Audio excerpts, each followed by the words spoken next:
दुनिया में बहुत कम लोगों को ही ब्लॉकचेन के बारे में पता है। ब्लॉकचेन एक टेक्नोलॉजी है जो बिटकॉइन या कुछ आधार सर्विसेज को एक इंडिविजुअल से और एक इंडिविजुअल तक पहुंचाने में सक्षम करते हैं। उदाहरण के तौर पे, अगर पर्सन ए ने इंडिया से पर्सन बी को लंदन में पैसा भेजना है, तो इसके लिए एक ट्रस्टेड थर्ड पार्टी की सहायता की ज़रूरत है, जैसे कि बैंक, वेस्टर्न यूनियन, पेपल। और इस सिस्टम में 1 दिन से 3 दिन तक का टाइम लगता है और कुछ अमाउंट चार्जेस भी लगते हैं। पर ब्लॉकचेन टेक्नोलॉजी से ये पैसा किसी भी आदमी किसी को भी दुनिया के कहीं पे भी डायरेक्ट भेज सकते हैं, और इसके लिए महज कुछ मिनटों के ही समय लगता है और ट्रांजैक्शन फी भी बहुत कम है। ब्लॉकचेन इन्वेंट हुआ था 2008 में। सतोशी नाकामोटो ने यह आविष्कार किया था बिटकॉइन के सर्विस के लिए। ब्लॉकचेन एक ऐसी टेक्नोलॉजी है जिसके जरिए पैसा दुनिया के किसी भी कोने पे किसी को भी भेजने के लिए बैंकिंग सेक्टर की ज़रूरत नहीं होता है। ब्लॉकचेन स्टार्ट हुआ था बिटकॉइन के लिए, पर अब बहुत सारे अल्टकॉइन भी आ चुके हैं ब्लॉकचेन टेक्नोलॉजी पे। ब्लॉकचेन एक ओपन लेजर है। इसमें किसी भी एक नेटवर्क में जितने भी लोग रहते हैं उन सबको ये पता होता है कि कौन किसको पेमेंट कर रहा है और कितना पेमेंट कर रहा है। तो किसी एक नेटवर्क में अनएथिकल लेन देन की भी चांस नहीं है, और उस नेटवर्क में सभी ये डिसाइड कर सकते हैं कि ये लेन देन वैलिड है या नहीं है।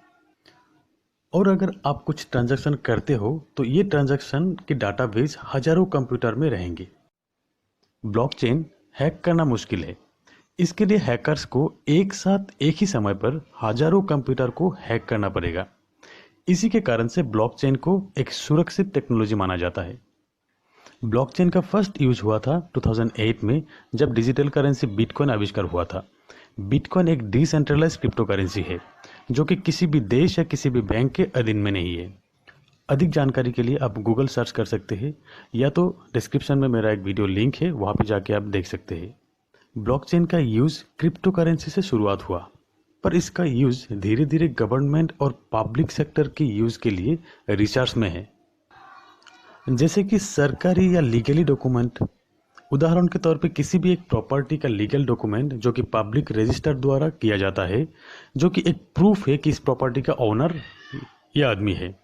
अब ये पॉसिबिलिटी है कि भविष्य में ये पब्लिक रजिस्टर की काम ब्लॉकचेन करे, क्योंकि ब्लॉकचेन पे दर्ज हुआ डॉक्यूमेंट की उतनी ही मान्यता होंगे जितनी पब्लिक रजिस्टर की है। और ये ब्लॉकचेन पब्लिक होने के कारण से इसमें घोटाला होने की भी चांस नहीं है। ब्लॉकचेन एक फॉल्ट टॉलरेंट है, मतलब डाटा खोने की भी चांस नहीं है। जैसे कि एक कंप्यूटर के हार्ड डिस्क, रैम या कुछ और चीज़ खराब हो जाते तो कंप्यूटर पे कुछ काम नहीं होते। पर ब्लॉकचेन में दुनिया में लाखों कंप्यूटर एक साथ चलते हैं। 1, 2 या 100 कंप्यूटर भी खराब हो जाते हैं तब भी ट्रांजैक्शन रुकती नहीं। आज ब्लॉकचेन टेक्नोलॉजी में क्रिप्टो करेंसी यूज हो रहे हैं। आने वाले दिनों में बैंकिंग सेक्टर ब्लॉकचेन टेक्नोलॉजी में काम करेंगे, क्योंकि ये आसान और सुरक्षित है। ब्लॉकचेन टेक्नोलॉजी एक डिस्ट्रीब्यूटेड डाटाबेस है। ये डाटा 1 या 2 कंप्यूटर पे नहीं रहते, ये हजारों लाखों कंप्यूटर में रहते हैं। ब्लॉकचेन का हर एक कंप्यूटर हर एक रिकॉर्ड के पूरे हिस्ट्री डिटेल में रखते हैं, और ये डाटा पूरी तरह गोपनीय है। जहाँ पे कोई भी नई रिकॉर्ड एंट्री करने के लिए कोई सारे पार्टनर्स के भी अप्रूवल की ज़रूरत होते हैं। किसी भी डिजिटल इंफॉर्मेशन को सेफ और सिक्योर करने के लिए ब्लॉकचेन यूज होंगे। हर डिपार्टमेंट धीरे धीरे ब्लॉकचेन टेक्नोलॉजी को अपनाने लगेंगे।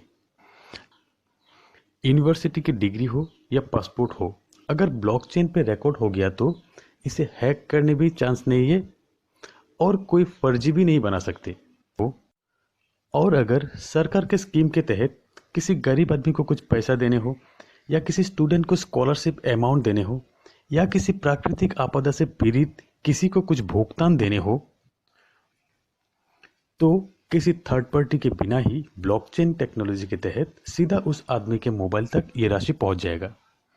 इससे थर्ड पार्टी से होने वाले करप्शन के भी चांस नहीं होंगे और पीड़ित को पूरा अमाउंट मिल जाएंगे।